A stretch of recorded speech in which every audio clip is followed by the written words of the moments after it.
ఆదిలాబాద్లో గణేష్ నవరాత్రోత్సవాలు ఘనంగా జరుగుతున్నాయి. ఈ సందర్భంగా పట్టణంలోని ప్రజాసేవ భవన్లో ప్రతిష్ఠించిన వినాయకుడి వద్ద అలాగే కుమార్ జనతా గణేష్ మండలి వద్ద గల భారీ వినాయక విగ్రహానికి ఆదిలాబాద్ అసెంబ్లీ నియోజకవర్గ కాంగ్రెస్ పార్టీ ఇన్ఛార్జ్ కంది శ్రీనివాస్ రెడ్డి దంపతులు ప్రత్యేక పూజలు నిర్వహించారు.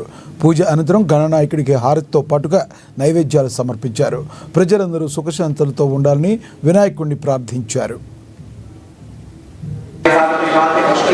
ఆదిలాబాద్ ప్రజలంతా నియమ నిష్టలతోని బ్రహ్మాండంగా జరుపుకునేటువంటి వినాయక చవితి శుభ సందర్భంలో కుమార్ జనతా గణేష్ 54 సంవత్సరాల నుంచి ఇక్కడ ప్రతిష్ఠిస్తున్నారు. 54 అడుగుల వినాయకుడిని దర్శించుకొని చాలా సంతోషంగా ఉన్నది.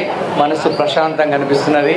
ఆదిలాబాద్ ప్రజలందరికీ మంచి జరగాలని, ఆదిలాబాద్లో సిరి సంపదలతోని శాంతి సౌభాగ్యాలతోని అష్టైశ్వర్యాలతోని ప్రజలు మంచి అభివృద్ధిని సాధించాలని, పంటలు బాగా పండాలని, వ్యాపారుల వ్యాపారం బాగా జరగాలని నేను మనస్ఫూర్తిగా కోరుకున్నా.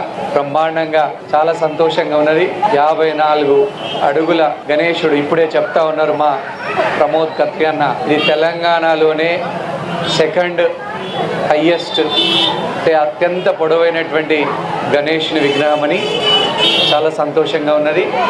ప్రజలందరూ కూడా చాలా సంతోషంగా ఉండాలని, మీ వృత్తులలో కుల వృత్తులు కానీ మీ పనులలో మంచి జరగాలని, ప్రజలంతా సుఖ సంతోషాలతో ఉండాలని మరొక్కసారి మనస్ఫూర్తిగా కోరుకుంటూ ఇక్కడికి నన్ను ఆహ్వానించినటువంటి ఆహ్వాన కమిటీ సభ్యులందరికీ, కార్యవర్గ కమిటీ సభ్యులందరికీ పేరు పేరున చేతులు జోడించి నా నమస్కారాలు తెలియజేస్తా ఉన్నా, ధన్యవాదాలు తెలియజేస్తా ఉన్నా. మీకు ఎటువంటి సహకారం కావాలనుకున్నా కూడా తప్పకుండా నా సహకారం ఉంటుంది. కాంగ్రెస్ పార్టీ తరఫున సహకారం ఉంటుంది, నా తరఫున ఉంటుందని మనస్ఫూర్తిగా తెలియజేస్తూ మీ దగ్గర